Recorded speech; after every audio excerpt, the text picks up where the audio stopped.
Right MLC కవిత ఆరోపణలను KCR serious గా తీసుకున్నారు. కాసేపట్లో కవితను సస్పెండ్ చేసే అవకాశం ఉంది. ఇప్పటికే కేసీఆర్ తో బీఆర్ఎస్ సీనియర్ నేతల సుదీర్ఘ భేటీ కొనసాగుతుంది. పార్టీ పరువు తీసేలా కవిత వ్యవహరిస్తున్నారని గులాబీ బాస్ దృష్టికి నేతలు తీసుకెళ్లారు. కవిత విషయంలో ఇంకా ఉపేక్షిస్తే పార్టీకి మరింత నష్టమని నేతలు తెలిపారు. కేసీఆర్ ఆదేశాలతో కవితను పార్టీ నుండి బహిష్కరించాలని నిర్ణయం తీసుకున్నారు. కాసేపట్లో అధికారికంగా ప్రకటించే అవకాశం ఉంది.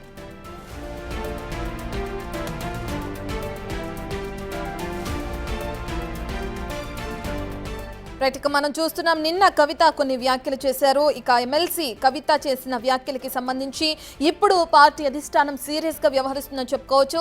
హరీష్ రావు, సంతోష్ రావు పై కవిత చేసిన వ్యాఖ్యలపై అధినేత కేసీఆర్ ఇప్పుడు సీరియస్ గా ఉన్నారు.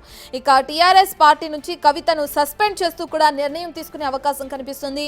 కేసీఆర్ పై అవినీతి మరకలను మాజీ మంత్రి హరీష్ రావు, మాజీ ఎంపీ సంతోష్ రావు వల్లే కలిగాయి, వాళ్లే కారణం అంటూ చెప్పి కూడా కవిత నిన్న వ్యాఖ్యలు చేశారు.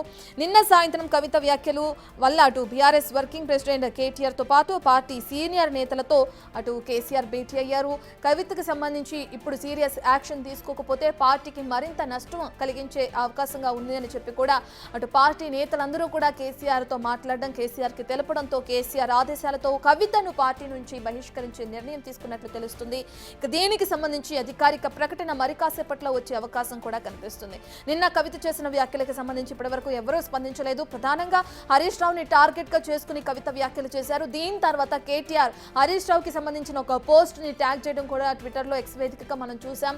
ఇక ఇప్పుడు అటు కవితని సస్పెండ్ చేసే అవకాశం కల్పిస్తున్న నేపథ్యంలో అందరూ కూడా కేసీఆర్ తో మీటింగ్ నిర్వహించడం, కవిత వ్యాఖ్యలకు సంబంధించి కవిత ఏ విధంగా అయితే గత కొన్ని రోజులుగా ప్రవర్తిస్తున్నారు, తన తీరుకు సంబంధించి కూడా ఏమి నిర్ణయం తీసుకున్నారో కేసీఆర్ మనకి ఇంకా మరి కాసేపట్లో తెలిసే అవకాశం కనిపిస్తుంది. అయితే అసలు కవిత ఏం మాట్లాడారు అనేది ఒకసారి చూద్దాం.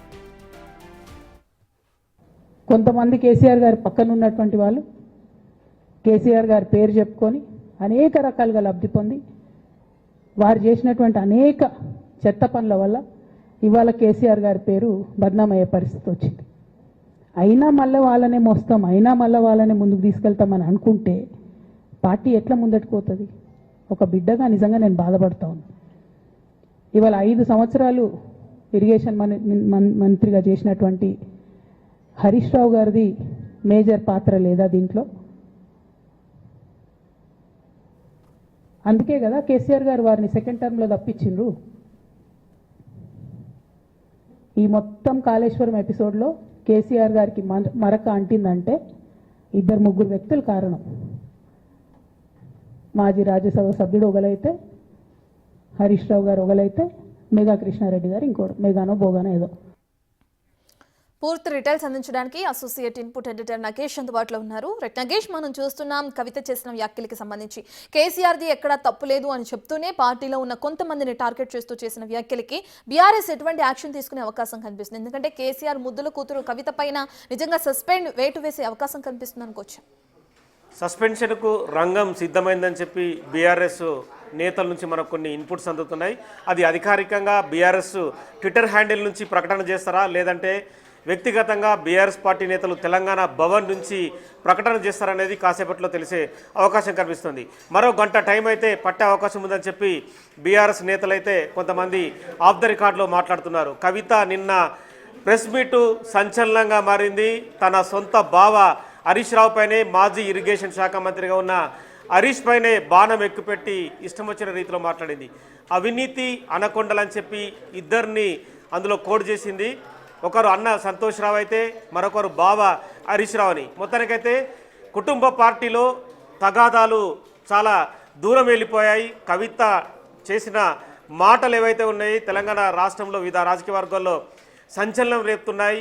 ఇటు బీజేపీ ఎంపీ అరవింద్తో పాటు సంజయ్, అలాగే లక్ష్మణ్, రామచంద్రరావు లాంటి వ్యక్తులు కూడా లిక్కర్ స్కామ్ నుంచి వచ్చిన కవిత సిబిఐ కేసులో ఉంది, ఎందుకు బాధపడుతుంది అని చెప్పి వాళ్ళు కూడా రకరకాలుగా వ్యాఖ్యానాలు చేస్తున్నారు. మరోవైపు కాంగ్రెస్ నుంచి కూడా మహేష్ కుమార్ గౌడ్తో పాటు చాలామంది సీనియర్ ఎమ్మెల్యేలు కూడా కవితను అలాగే బీఆర్ఎస్ పార్టీని టార్గెట్ చేస్తూ మాట్లాడుతున్న పరిస్థితి. మొత్తానికైతే బీఆర్ఎస్ పార్టీ చక్రబంధంలో ఇరుక్కుందని చెప్పచ్చు. బీఆర్ఎస్ పార్టీ ప్రస్తుతం కవిత పైన ఖచ్చితంగా సస్పెన్షన్ వేటు వేస్తేనే అది సరిదిద్దుకునే అవకాశం కనిపిస్తుంది. ఎందుకంటే కవిత పైన వేటు వేయకుంటే మాత్రం బీఆర్ఎస్ పార్టీ ఇంకా డైలమాలో ఉండే అవకాశం కనిపిస్తుంది. ప్రస్తుతం అయితే హరీష్ రావు ఇండియాలో లేడు. తన కూతురు కాలేజ్ అడ్మిషన్ కోసం కెనడా వెళ్లారు. కెనడాలోని బీఆర్ఎస్ పార్టీ కార్యకర్తలను కలుస్తున్నట్టుగా నిన్న సాయంత్రమే ఎక్స్ వేదికగా చాలా ఫోటోలు బయటకు వచ్చాయి. హరీష్ రావు నుంచి మాత్రం ఏ ఒక్క పాయింట్ కూడా ఇప్పటికైతే బయటకు రాలేదు. కానీ వర్కింగ్ ప్రెసిడెంట్గా ఉన్న కేటీఆర్ తన బావ హరీష్ని 6 అడుగుల బుల్లెట్ అని చెప్పి బీఆర్ఎస్ పార్టీ ట్విట్టర్ హ్యాండిల్లో నిన్న పోస్ట్ చేశారు. ఆ విషయాన్ని రీట్వీట్ చేస్తూ బీఆర్ఎస్ పార్టీకి హరీష్ రావు ఎంత ముఖ్యమో, ట్రబుల్ షూటర్గా కావచ్చు, మొత్తం ఎంటైర్ బీఆర్ఎస్ పార్టీని కేసీఆర్ తర్వాత నడిపించే వ్యక్తిగానే కేటీఆర్ తన భావాన్ని పొగిడిన పరిస్థితి. కానీ అందుకు భిన్నంగా చెల్లెలు కవిత మాత్రం అవినీతి అనకొండలు, కేసీఆర్ అనే వ్యక్తి తెలంగాణ రాష్ట్రం కోసం పాటుపడ్డాడు, తిండి నిద్ర లేకుండా తెలంగాణ స్టేట్ని తీసుకొచ్చాడు, ఏ ఒక్క విషయం కూడా కేసీఆర్ తెలియకుండా వేల కోట్ల అవినీతి జరిగింది, ఆ అవినీతికి కారణం హరీష్ రావు, సంతోష్ రావే. ఈరోజు కేసీఆర్ ముఖ్యమంత్రి రేవంత్ రెడ్డి దృష్టిలో పిన్ పాయింట్ అవుతున్నాడంటే అది వీళ్ళిద్దరి పుణ్యమే అని చెప్పి డైరెక్ట్గా చెప్పింది. మరో కాంట్రాక్టర్ మెగా కృష్ణారెడ్డిని కూడా ఇందులో ప్రస్తావించిన పరిస్థితి. మొత్తం ఈ వ్యవహారం అంతా కవిత మెడకు చుట్టుకుంది. కవిత అమెరికాకు పోయొచ్చిన పొంచి 4 దఫాలు బీఆర్ఎస్ పార్టీని డైరెక్ట్గానే అటాక్ చేసింది. అందులో ఉన్న మాజీ మంత్రి జగదీష్ రెడ్డిని లిల్లీ పుట్ అంటూ వ్యాఖ్యానించిన పరిస్థితి. మరో మాజీ మంత్రి సబితా ఇందరెడ్డి కొడుకును కార్తిక్ రెడ్డిని కూడా చోటా మోటాలు అంటే చిన్న పిల్లలు కూడా పార్టీ వ్యవహారంలో తలదూర్చకూడదు, పెద్దల వ్యవహారంలో అసలే మాట్లాడకూడదని చెప్పి డైరెక్ట్గానే కార్తిక్ రెడ్డిని అటాక్ చేసిన పరిస్థితి. మొత్తం ఎంటైర్ ఇష్యూలో కాసేపట్లో బీఆర్ఎస్ నుంచి అధికారిక ప్రకటన రానుంది. రాష్ట్ర రాజకీయాల్లో సంచలనం అయితే మారనుంది. కానీ 4 దఫాలు కవిత ఏం మాట్లాడిందనేది ఒకసారి చూద్దాం. కేసీఆర్ గారు దేవుడు, కేసీఆర్ గారు దేవుడు. కానీ కేసీఆర్ గారి చుట్టూ కొన్ని దయ్యాలున్నాయి. వాళ్ళ వల్ల చాలా నష్టం జరుగుతున్నది.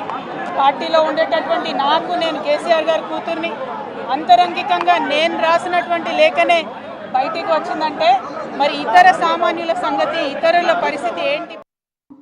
ఒక లిల్లీపుట్ నాయకుడు నల్గొండలో బీఆర్ఎస్ పార్టీని నాశనం చేసిన ఒక లిల్లీపుట్ నాయకుడు ఆమెవరు ఈమెవరు అని మా గురించి మాట్లాడుతూ ఉన్నారంటే మరి ఆయనకు ప్రోత్సాహం ఇస్తున్నది ఎవరో కూడా ప్రజలు ఆలోచించుకోవాలి. ఇవాళ నల్గొండ జిల్లాలో ఒక సీటు కూడా రాలే. ఆయన సీటు సావు తప్పి కన్నులొట్టవైన చందంగా చివరి నిమిషంలో అనుకోకుండా గెలిచినటువంటి సీటు.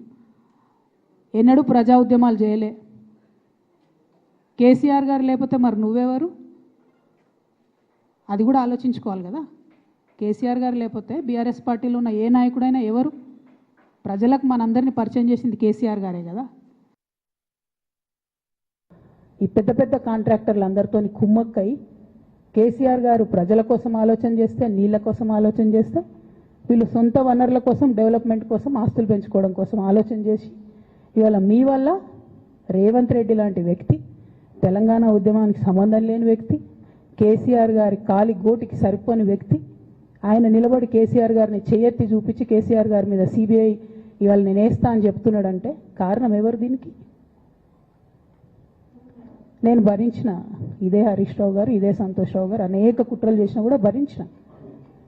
నా మీద ఓపెన్గా మీడియా మిత్రులందరితో రకరకాల మాటలు చెప్తే కూడా నేను భరించిన.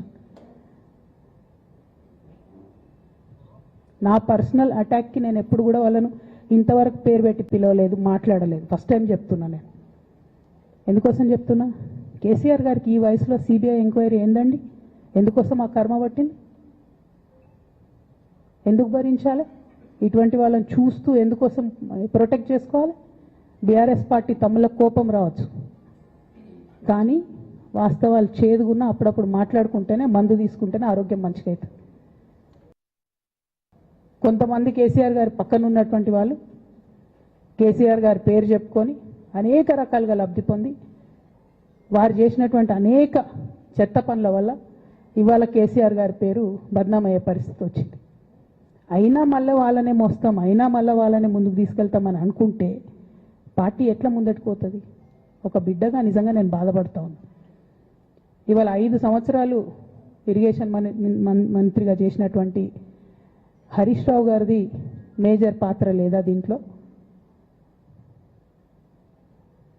అందుకే కదా కేసీఆర్ గారు వారిని సెకండ్ టర్మ్లో తప్పించిండ్రు. ఈ మొత్తం కాళేశ్వరం ఎపిసోడ్లో కేసీఆర్ గారికి మరక అంటిందంటే 2-3 వ్యక్తులు కారణం. మాజీ రాజ్యసభ సభ్యుడు ఒకలైతే, హరీష్ రావు గారు ఒకలైతే, మెగా కృష్ణారెడ్డి గారు ఇంకోటి, మెగానో బోగానో ఏదో. రేపటి నుంచి నేను ఛాలెంజ్ చేసి చెప్తున్నా కదా, రేపటి నుంచి ఏం మాట్లాడతారు తెలుసా? ఈ మొత్తం బ్యాచ్లన్నిటికీ సోషల్ మీడియా బ్యాచ్లు ఉన్నాయి, వీళ్ళందరికీ బాగా చాలా చాలా బ్యాచ్లు ఉన్నాయి. వాళ్ళంతా రేపటి నుంచి ఏమంటారు? నన్ను ఒకళ్ళు బీజేపీ ఆపరేట్ చేస్తుంది అంటారు, ఒకళ్ళు కాంగ్రెస్ ఆపరేట్ చేస్తుంది అంటారు, ఒకళ్ళు రేవంత్ రెడ్డి చెప్తే మాట్లాడుతుంది అంటారు, ఇంకోళ్ళు బండి సంజయ్ చెప్తే మాట్లాడుతుంది అంటారు. ఖబర్దార్ బిడ్డ, నేను ఎవరు చెప్తే ఆడేటటువంటి తోలుబొమ్మని కాదు. నాది నాది నాది నాది కేసీఆర్ బ్లడ్, నాది తెలంగాణ బ్లడ్. ఇండిపెండెంట్గా నేను అనుకున్న విషయాన్ని చెప్తున్నాను. దానికి పొలిటికల్గా ఇబ్బంది అయినా, కష్టమైనా, నష్టమైనా నేనే భరిస్తా. కానీ దేవుడు లాంటి మా నాన్నను ఇవాళ సిబిఐ ఎంక్వైరీ చేసిండ్రంటే కడుపు రగులుకపోతా ఉంది ఒక బిడ్డగా. అందుకే చెప్తున్నా.